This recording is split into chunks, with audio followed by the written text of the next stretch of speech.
ഈ abdominal exercise ചെയ്യുമ്പോഴേ പലപ്പോഴും നിങ്ങൾ ശ്രദ്ധിക്കാത്ത ഒരു പ്രശ്നം എന്ന് വെച്ചാൽ ഇതിന്റെ ഇഫക്റ്റീവ്നെസ് എന്ന് പറഞ്ഞു കഴിഞ്ഞാൽ എത്ര കണ്ട് നിങ്ങൾക്ക് ട്രാൻസ്വേഴ്സ് അബ്ഡോമിനൽസ് എന്ന് പറഞ്ഞാൽ ഏതാ ഏറ്റവും ഡീപ്പ് സീറ്റഡ് അല്ലെ, ഏറ്റവും സ്ട്രോങ് ആണ്, ഏറ്റവും പ്രൊട്ടക്റ്റീവ് ആണ്.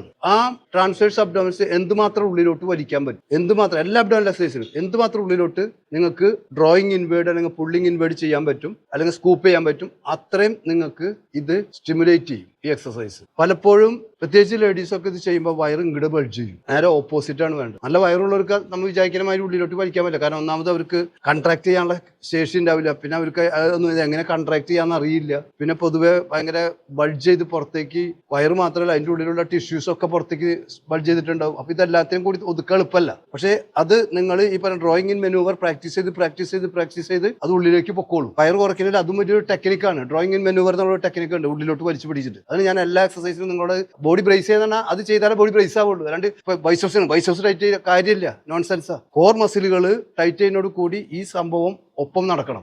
അതാണ് ബ്രേസിംഗ് എന്ന് പറഞ്ഞത്. എഫക്റ്റ് ഉണ്ടാ ഞാൻ പറഞ്ഞ മാതിരി ചെയ്ത പരമാവധി ഉള്ളിലോട്ട് വലിച്ചു പിടിച്ച് ഞെക്കി പിടിച്ചിട്ട് ത്രൂ ഔട്ട് ഞെക്കി പിടിക്കണം. എയർ വിടുന്നതും എടുക്കുന്നതൊക്കെ അത് നടന്നോട്ടെ അതിന്റെ വഴിക്ക്, അതിന്റെ റൂള് പോലെ. ഇത് എവിടെ ബ്രീത്ത് ഇൻ ചെയ്യുക, ഔട്ട് ചെയ്യുക, സ്ക്യൂസ് ചെയ്യുമ്പോ ഔട്ട് ചെയ്യും, ഓപ്പൺ ചെയ്യുമ്പോ ഇൻ ചെയ്യും. അവിടെ ഹോൾഡ് ചെയ്ത് പിടിക്കുന്നു. ആ ഹോൾഡ് ചെയ്യുന്ന സമയത്ത് ചുമക്ക് ഉള്ളിലോട്ട് തള്ളി കൊടുക്കുക ഹോൾഡ് ചെയ്യുമ്പോൾ. എഫക്റ്റ് അല്ലേ?